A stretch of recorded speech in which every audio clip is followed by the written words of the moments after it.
मैं obstetrician and gynaecologist हूँ और जब मैं पेशेंट्स की डिलीवरी करती हूँ तो सबसे पहला सवाल जो मुझसे किया जाता है, मेरे पेशेंट्स मुझसे पूछते हैं, डॉक्टर साहब ये बताएं कि अब डिलीवरी के बाद मुझे कितनी ब्लीडिंग होगी, किस तरह की ब्लीडिंग होगी, कब तक ब्लीडिंग होती रहेगी और क्या मुझे पीरियड्स कब आएंगे, मुझे कैसे पता चलेगा कि ये मेरे पीरियड्स हैं और कब मैं इस ब्लीडिंग से फारिग होके नहा के पाक हो सकूँगी और नमाज़ पढ़ सकूँगी। तो ये कॉमन क्वेश्चंस होते हैं जो डिलीवरी के बाद अक्सर मेरे पेशेंट्स पूछते हैं। आज की इस वीडियो में मैं डिटेल से इस बारे में गाइड करूँगी।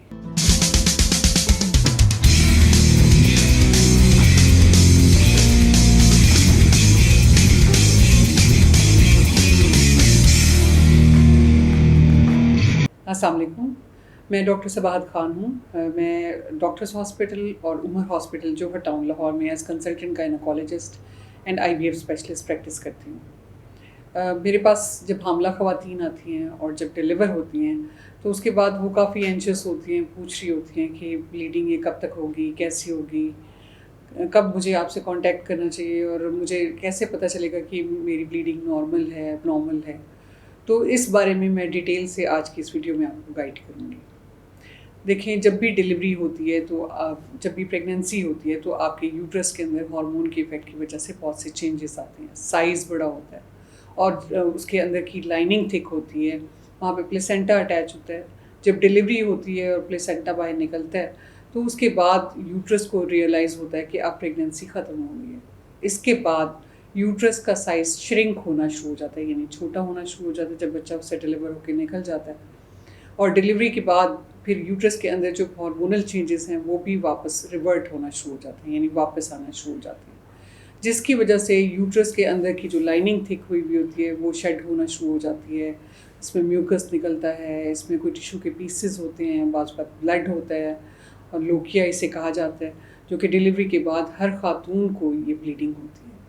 अब ये ब्लीडिंग आम तौर पे 4 से 6 हफ्ते तक होती है और उसके बाद ख़वातीन में आम तौर पे 5 या 6 हफ्ते के बाद थोड़ी हैवी ब्लीडिंग होती है, जिसे पीरियड्स कहा जाता है या मेंसेस कहा जाता है। अब ये हैवी ब्लीडिंग अगर नॉर्मल है कि हैवी ब्लीडिंग से मुराद ये है कि 2 से 3 पैड इस्तेमाल करती हैं।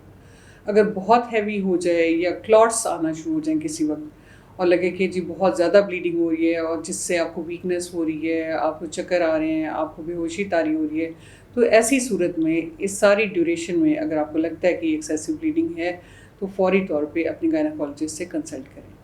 डिलीवरी के बाद पहले 1 से 2 हफ्ते में आपको ब्लीडिंग थोड़ी सी हैवी होती है, रेड कलर की होती है, बाज़ वक़्त उसमें छोटे छोटे क्लॉट्स या पीसेस भी आते हैं, ये नॉर्मल है। उसके बाद 3 से 4 हफ्ते जो ड्यूरेशन होती है उसमें ये ब्लीडिंग की मिकदार कम होना शुरू हो जाती है। बाज़ ख़वातीन की ब्लीडिंग बिल्कुल खुश्क हो जाती है, बाज़ ख़वातीन को सिर्फ स्पॉटिंग होना शुरू हो जाती है, किसी वक्त थोड़ी सी ब्लीडिंग हो जाती है, किसी वक्त स्पॉटिंग हो जाती है, किसी वक्त वो बिल्कुल ड्राई होती हैं और उसके बाद फिर उनको 5 से 6 हफ्ते के बाद पीरियड्स आते हैं। कुछ ख़वातीन में ये ब्लीडिंग की ड्यूरेशन 6 हफ्ते की बजाय 12 हफ्ते तक भी एक्सटेंड हो सकती है और ये भी नॉर्मल है। लेकिन अगर आप ब्लीड हैवी करती हैं सारी ड्यूरेशन में, किसी भी वक्त आपको क्लॉट्स आना शुरू हो जाते हैं, आपको वीकनेस, बेहोशी होना शुरू हो जाती है, तो फिर अपनी गायनोकोलॉजिस्ट से फौरी तौर पर आपने रब्ता करना है। वो आपको एडमिट करेंगी, आपके यूट्रस का मसाज करेंगी, आपके यूट्रस को कंट्रैक्ट करने के लिए कुछ इंजेक्शंस और ड्रिप्स लगाएंगी और कुछ आपके इंजेक्शंस लगाएंगी जिससे आपकी ब्लीडिंग कम होगी, ताकि आपका ब्लड लॉस ना हो और आपकी सेहत उससे इफ़ेक्ट ना हो। ये 4 से 6 हफ्ते का पीरियड परप्यूरियम यानी छिला, अगर इसमें आपको हैवी ब्लीड बहुत ज़्यादा होता है तो इसे हम पोस्टपार्टम हेमरेज कहते हैं। किन ख़वातीन में रिस्क है कि उनको PPH यानी पोस्टपार्टम हेमरेज हो सकता है? ऐसी ख़वातीन जो ओवरवेट होती हैं, ऐसी ख़वातीन जिनके यहाँ मल्टीपल बर्थ्स होती हैं, यानी ट्विन बच्चे, ट्रिपलेट्स बच्चे पैदा होते हैं, यूट्रस ओवर स्ट्रेच्ड होता है, कंट्रैक्ट नहीं होता और ब्लीड करती हैं।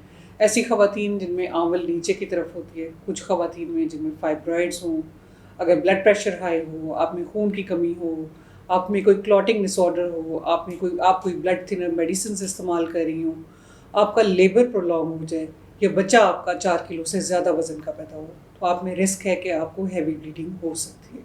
इस छिले के पीरियड में कुछ चीज़ें ऐसी होती हैं जो आपकी ब्लीडिंग को अफेक्ट कर सकती हैं। जैसे अगर आप ब्रेस्ट फीडिंग करवाती हैं तो उससे आपका यूट्रस स्ट्रांगली कंट्रैक्ट होता है, उससे भी आपका गश ऑफ ब्लड आ सकता है, जिसे लोकिया कहते हैं, हैवी بلیڈ کسی وقت آپ کر سکتی ہیں. بعض اوقات جینٹل ایکسرسائزز ہوتی ہیں, جیسے آپ کمرے میں ایک ویکیوم پھیر لیں, کوئی پردہ کھینچ لیں, اس سے بھی آپ کو ہیوی بلیڈنگ ہو سکتی ہے. یہ بھی ہو سکتا ہے کہ جب رات کو آپ سو کے صبح اٹھیں تو اس وقت بھی ہیوی بلیڈنگ ہوتی ہے. اس کی وجہ یہ ہوتی ہے کہ بلڈ آپ کے یوٹرس کے اندر جمع ہوا ہوتا ہے, پول ہوا ہوتا ہے. جب آپ کھڑ رہی ہوتی ہیں تو وہ نکلتا ہے, تو آپ کو لگتا ہے کہ ہیوی بلیڈنگ ہو سکتی ہے. اس کے علاوہ کچھ پیشنٹس ایسے ہوتے ہیں کہ جن میں بلیڈنگ ہیوی ہونے کے ساتھ ساتھ بعض اوقات فاؤل اسمیلنگ سا ڈسچارج آ رہا ہوتا ہے, طبیعت میں بوجھل پن ہوتا ہے, ایسے لگتا ہے کہ بیمار ہیں, چکر آ رہے ہوتے ہیں, کمزوری محسوس ہو رہی ہوتی ہے, بخار سا فیل ہو رہا ہوتا ہے, اور ان کی بلیڈنگ ہیوی ہونا شروع ہو جاتی ہے, کلاٹس آنا شروع ہو جاتے ہیں. تو یہ علامت ہے کہ آپ کو انفیکشن ہو سکتا ہے. ایسی صورت میں اپنے ڈاکٹر سے فوری طور پہ کنسلٹ کریں. آپ کو اینٹی بائیوٹکس دی جائیں گی, چیک کیا جائے گا کہ کوئی پلیسنٹا کا پیس تو اندر نہیں رہ گیا, اور پھر آپ کی ہیوی بلیڈنگ کو ٹریٹ کیا جائے گا. آپ چلے کے دوران اپنی صفائی کا بہت زیادہ خیال رکھیے. ہمیشہ جب بھی ٹوائلٹ یوز کریں ہینڈس کو واش کر کے اچھی طرح سے پھر یوز کریں. اور آپ چلے کے دوران نہا بھی سکتی ہیں. اپنی ہائیجین کا بہت خیال رکھیے, کیونکہ ذرا سی غفلت آپ کی انفیکشن کا باعث بن سکتی ہے, جو کہ آپ کی بلیڈنگ ہیوی کرا سکتی ہے, آپ کو پرابلم میں ڈال سکتی ہے. اپنی صحت کا خیال رکھیے, کیونکہ صحت مند ماں تو صحت مند بچہ.